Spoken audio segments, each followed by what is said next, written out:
Halo, saya Dokter Cantika. Hari ini saya ingin membahas satu keluhan yang sering dianggap sepele. Padahal sebenarnya bisa menjadi sinyal penting dari tubuh, terutama setelah usia 25 tahun. Keluhan itu adalah kram. Kram kaki saat tidur, kram betis setelah duduk lama, kram leher, punggung, atau bahkan jari-jari tangan. Banyak orang berpikir, ah, cuma kram biasa. Padahal, tubuh jarang berbicara tanpa alasan. Dan kabar baiknya, sebagian besar rahasia mencegah kram setelah usia 25 tahun bisa didapatkan secara gratis. Di usia 25 tahun ke atas, tubuh mulai mengalami perubahan kecil yang sering tidak disadari. Metabolisme mulai melambat, otot tidak sefleksibel dulu, dan gaya hidup, duduk lama, kurang gerak, kurang minum, mulai berdampak nyata. Kram sebenarnya adalah alarm. Alarm bahwa otot kita kelelahan, kekurangan cairan, kurang aliran darah, atau kurang dirawat. Dan mari kita mulai dari elemen rahasia yang pertama. Elemen pertama, hidrasi yang cukup dan konsisten. Banyak orang minum hanya saat haus, padahal saat haus muncul, tubuh sudah mulai kekurangan cairan. Otot sangat bergantung pada air. Ketika cairan tubuh kurang, otot jadi mudah protes dalam bentuk kram. Rahasia sederhananya, minum air putih sedikit-sedikit tapi rutin sepanjang hari. Bukan minum banyak sekaligus, tapi memberi tubuh pasokan yang stabil. Air putih gratis, tapi sering diremehkan. Elemen kedua, peregangan ringan sebelum tidur dan setelah bangun. Di usia 25 ke atas, otot tidak lagi suka perubahan mendadak. Langsung tidur tanpa peregangan, atau langsung beraktivitas tanpa pemanasan. Itu undangan terbuka untuk kram. Cukup 5 menit peregangan.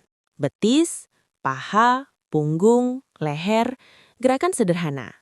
Pelan tanpa dipaksa. Ingat, tubuh bukan mesin, ia butuh transisi. Elemen ketiga, jangan terlalu lama diam di satu posisi. Duduk lama, berdiri lama, atau tidur dengan posisi yang sama berjam-jam, semua itu menghambat aliran darah ke otot. Aliran darah yang tidak lancar membuat otot kekurangan oksigen, dan hasil akhirnya sering berupa kram mendadak.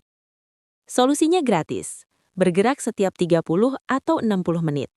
Berdiri sebentar, berjalan ringan, atau sekadar menggoyangkan kaki. Gerakan kecil, dampak besar. Elemen keempat, kualitas tidur bukan hanya durasinya. Banyak kram muncul di malam hari, bukan kebetulan. Saat tidur, tubuh seharusnya melakukan pemulihan. Tapi jika tidur terganggu, terlalu larut, stres, atau sering terbangun, otot tidak sempat pulih dengan baik.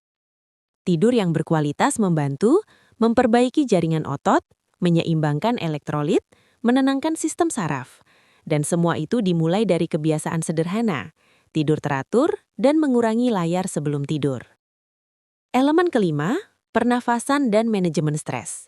Ini sering tidak dikaitkan dengan kram, padahal stres kronis membuat otot terus tegang tanpa disadari. Otot yang tegang terlalu lama akan lebih mudah kram. Luangkan waktu bernafas dalam, tarik nafas perlahan, hembuskan lebih panjang. Tenangkan pikiran, karena otot mengikuti apa yang dirasakan oleh sistem saraf.